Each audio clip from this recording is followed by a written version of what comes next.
ما من دابۃ الا علی اللہ رزقها. بڑا مزہ آتا ہے یہ پڑھنے میں. زمین پہ چلنے والی جتنی مخلوق ہیں چاہے خشکی میں یا سمندر میں, سب کا رزق کس کے ذمے ہے؟ اللہ کے اوپر ہے, اللہ کے ذمے ہے. وَيَعْلَمُ مُسْتَقَرَّهَا وَمُسْتَوْدَعَهَا, سب کے ٹھکانوں کو بھی وہ جانتا ہے. بعض لوگ کہتے ہیں کہ پھر بھوکے بھی تو لوگ مرتے ہیں. اگر سب کا رزق اللہ کے ذمے ہے تو پھر بھوکے لوگ, کچھ جانور بھی بھوکے مر جاتے ہیں. قرآن مجید میں جہاں بھی اس طرح کے کلام ہے نا کہ اللہ رزق دیتا ہے یا اللہ کے ذمے ہے یا یہ کرو گے تو رزق ملے گا, تو وہ تمام باتیں اللہ کی مشیت کے ساتھ متعلق ہیں. مشیت کا مطلب یہ ہے کہ جب اللہ چاہتا ہے. بعض دفعہ اللہ کی مصلحت ہوتی ہے تو وہ رزق پہنچا سکتا ہے مگر کسی مصلحت سے پہنچاتا نہیں, آزمائش میں ڈال دیتا ہے. تو ان آیتوں کا مطلب یہ ہے کہ اللہ کے نظام میں خرابی نہیں ہے یا اللہ کی ذات میں خرابی نہیں ہے. بعض دفعہ جان بوجھ کر اللہ کسی کو آزمائش میں ڈال کے بھوک سے مار دیتا ہے, کیونکہ یہ بھی موت کا ایک طریقہ ہے. جیسے اللہ کسی کو ایکسیڈنٹ میں مار دیتا ہے, اللہ کسی کو بخار سے مار دیتا ہے, کسی کو وبا سے مار دیتا ہے, تو اللہ کسی کو بھوک سے بھی مار دیتا ہے. اس کا مطلب ہے کہ اللہ کا نظام خراب نہیں ہے. تو یہ آٹومیٹیکلی نہیں ہو رہا سب کچھ جو کچھ ہو رہا ہے, لیکن حقیقت یہ ہے کہ ہم مشاہدہ کرتے ہیں ایسی ایسی جگہوں سے اللہ رزق پہنچاتا ہے کہ آپ کی سوچ ہوگی اور لگتا ہے کہ واقعی یہ کام کس کا ہے؟ اللہ کا. میں اکثر ایک واقعہ اپنا بیان میں سناتا رہا ہوں, بہت پہلے, پرانا ہو چکا ہے, پرانے لوگوں نے سنا ہے, نئے لوگ نہیں سنا, لیکن مجھے بڑی عبرت ہوئی تھی اس واقعے سے. میں گلشن اقبال میں رہتا تھا تو ہمارے صحن میں بلی نے بچے دے دیے, اور آپ کو پتہ ہے مائیں جب بچوں کو فیڈ کراتی ہیں نا تو بہت زیادہ ان کی انرجی سرو ہوتی ہے, ان کو بھوک بہت لگتی ہے, ان کو پہلے سے ڈبل خوراک چاہیے ہوتی ہے. تو اب مائیں جب بچوں کو دودھ پلاتی ہیں تو ان کا دال پانی رزق شوہر نے اپنے ذمے لے لیا ہوتا ہے کہ تم فیڈ کراؤ, ہم کما کے لا رہے ہیں. جبکہ بلیوں کے ہاں یہ سسٹم نہیں ہے کہ بلا جو ان بچوں کا ذمہ دار ہے وہ بلی کا نان نفقہ اپنے ذمے لے لے.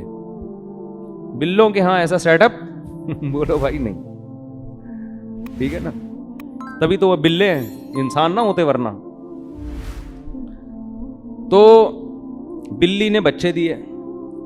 اب بلی جب بچے دیتی ہے تو اس کو بہت حفاظت کرنی پڑتی ہے اپنے بچوں کی. شروع میں تو بہت زیادہ, دائیں بائیں نہیں جا سکتی وہ. اب وہ رزق کی تلاش میں زیادہ دور نکلے گی تو اس کو ڈر ہوتا ہے میرے بچوں کو بلا نہ کھا جائے یا کوئی اور نہ پکڑ لے. تو اب اس کی خوراک کی ضرورت ہو گئی ڈبل, اور جاب کے لیے اس کے پاس ٹائم ہو گیا کم. الٹا کام ہو گیا نا, دونوں طرف سے ٹینشن.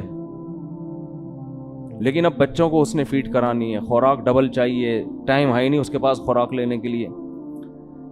تو میں یہ دیکھ رہا تھا, میں نے کہا یار یہ سارا دن تو ادھر پڑی رہتی ہے بچوں کی حفاظت میں, کھانے پینے کا ٹائم. میں نے کوئی پالی بھی نہیں تھی کہ اس کا ٹھیکہ میں نے لیا. وہ ہمارا جو گیراج تھا نا, گیراج, اس میں اس نے دیے ہوئے تھے بچے. تو خیر میرے ذہن میں آیا ہم کھلا دیں گے, لیکن اس وقت تک ایسا کوئی سیٹ اپ تھا نہیں ذہن میں کہ بلی کو پال لو, تھوڑا ڈال دو, وہ تو پھر کمبل ہو جاتی ہے, وہ تو آپ کو پتہ ہے نا, بچوں سمیت بیٹھ جائے گی وہیں ٹھیا لگا کے. تو اتنا فری کرانے کے موڈ میں تھے نہیں. تو میرے رشتہ داروں کی دعوت تھی عید کے دن ہمارے گھر میں, تو سب کو ہم نے گھر میں بلایا ہوا تھا, والدہ کو بھی اور بھائی بہنوں کو بھی نا. عید کے دن میرے گھر میں سب نے کہا تھا کہ بھئی عید اس دفعہ صبح کہاں گزاریں گے؟ یہ مولانا صاحب کے گھر میں.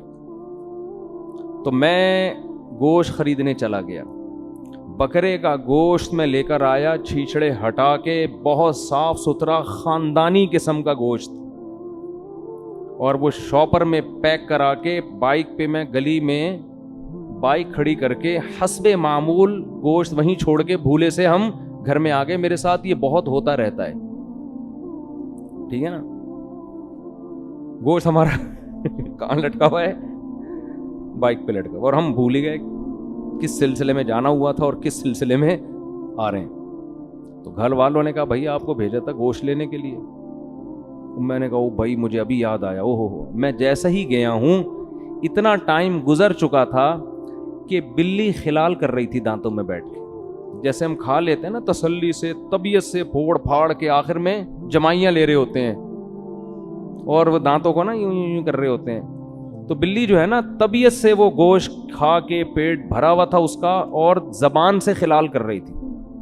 ایسے خلال نہیں کر رہی تھی, یوں کر کے بالکل بھائی اب مزید حاجت نہیں, اب آپ لے جانا چاہیں تو لے جا سکتے ہیں. بہت شکریہ آپ کا, آپ نے ہمیں بکرے کا ایسا تازہ گوشت کھلایا, فل طبیعت سے کھایا اس نے. اور وہ گوشت کی بوٹیاں بکھری ہوئی تھی پوری سڑک پہ. میں نے کہا ہمارے تو کسی کام کا اب یہ ہے نہیں, تو ہی کھا لے. جیسے ایک آدمی جنگل میں گیا نا قضاء حاجت کے لیے, تو کہیں کھائی میں گیا ہے, دیکھا وہاں شیر بیٹھا ہوا تھا. کہتا ہے اب تو ہی کر لے, ہماری تو ویسے ہی نکل گئی ہے, ہمیں اب کرنے کی ضرورت نہیں, اب تو ہی کر لے. تو اس وقت مجھے اندازہ ہوا کہ بھائی وما من دابۃ الا علی اللہ رزقها, جتنے زمین میں چوپائے جانور چل رہے ہیں نا, روزی کس کے ذمے ہے؟ اللہ کے ذمے. اللہ اس کو یہی پہنچا رہا ہے کہ تو بچوں کی کیئر کر, ابھی عید آ رہی ہے, مفتی صاحب تیرے لیے بکرے کا گوشت خرید کے تجھے کھلائیں گے. اور یہ ہوتا ہے.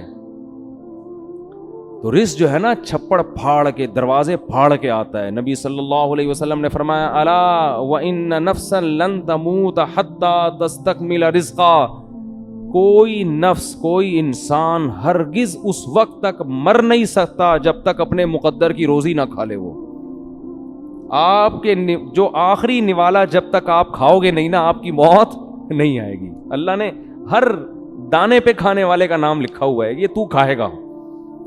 مقدر انسان کو کھینچ کے کہاں لے کے جاتا ہے.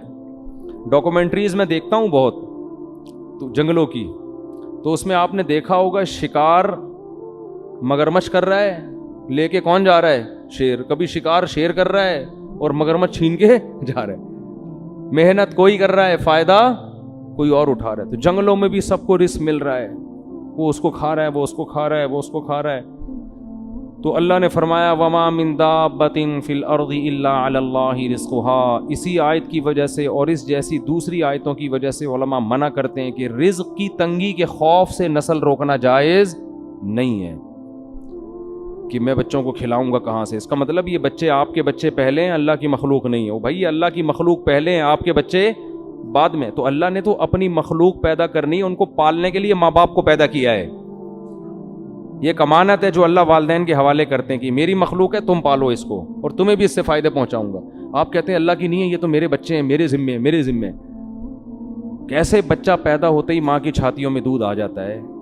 اتنی بڑی دلیل کہ یہ کس کے ذمے ہے؟ اللہ کے.